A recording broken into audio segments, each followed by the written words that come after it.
Hello friends, back to Bhavani lifestyle. காலையில் மாவு பொங்கலுன்னு வருத்தப்பட்டேன். இப்போ ஃப்ரிட்ஜில் நான் மாவு இப்படி மூடி வச்சுட்டு போனேன். இப்போ எப்படி பொங்கி ஊற்றிருக்கு பாருங்கள். சும்மாவே எனக்கு நேரம் கிடைக்க மாட்டேக்கு, வீட்டில் வேலை ஓய மாட்டேக்கு. இதில் இப்போ கீழெல்லாம் வடிஞ்சு போய் இருக்குங்கிறது தெரியுங்களா?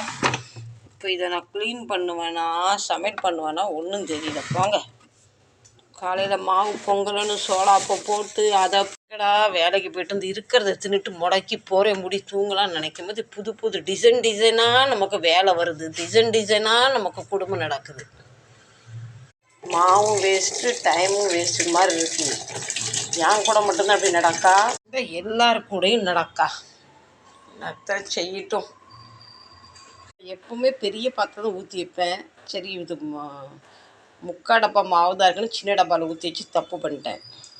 நிறைய மாவு வேஸ்ட் ஆகிட்டு.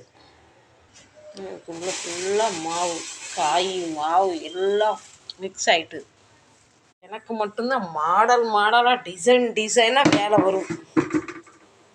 இப்போ இதெல்லாம் க்ளீன் பண்ணுறதுக்கே மணி 1 மணி ஆயிருமே நைட்டில். நான் எப்போ சோத்தை பொங்குவேன்? ஆண்டவனே கடவுளே. இன்றைக்கி அப்படி வேலைக்கு போயிட்டு டயர்டாக வரும்போது உங்கள் கூட இப்படிலாம் நடந்திருக்கா ஃப்ரெண்ட்ஸ்? கண்டிப்பாக கமெண்ட் பண்ணி சொல்லுங்கள். இது மாவு உள்ளே போகவே மாட்டுக்க. இதை டப்பாவை மாற்றி தான் ஆகணும், வேறு பாத்திரம் மாற்றி தான் ஆகணும். தெரியல, நான் யார் மேலே கோவப்பட்டுட்டும், என் மேலே நான் கோவப்பட்டுக்கிட்டா, இல்லை என் தலையெழுத்தை கோவப்பட்டா, இல்லை என்னை பெற்று எங்கள் அம்மா என்னை இப்படி தவிக்க விட்டு போயிட்டாங்களோ அதை நினச்சி கவலைப்பட்டான்னு ஒரே டென்ஷனாக இருக்குது. என்ன செய்ய? எப்பா ஒரு வழியாக க்ளீன் பண்ணுற ஃப்ரிட்ஜை. இந்த காய்கறியெல்லாம் வெளியே எடுத்து தான் ஆகணும். அப்போ தான் நம்ம க்ளீன் பண்ண முடியும். இதையும் வாஷ் பண்ணியாச்சு. சோதனை வரலாம் சாமி, அதுக்காக இப்படிலாம் சோதனை வரக்கூடாது. அப்பா முடியல, நெஞ்சே வெடிச்சிடும் போல இருக்குது. இது காயெல்லாம் பிறகு மாவை எடுத்து நம்ம பெரிய டப்பாவில் ஊற்றிடலாம். டென்ஷனே வேண்டாம். இது நம்ம ஆரம்பத்திலே ஊற்றிருக்கணும். நான் கொஞ்சம் மாவு இருக்குதுன்னு நினச்சி இதில் வச்சா தப்பாக போச்சு. மாவை இதை ஊற்றிட்டேன். டப்பா டிப்பெல்லாம் அள்ளி போட்டாச்சு. அப்புறம் சோத்தை பொங்குவேனா பார்க்குறத தைப்பேன். அதுக்கு மூடி கிடைக்கல, இதை இப்படி வைக்கிறேன். மீதி வேலையை அப்புறமா பார்க்கலாம்.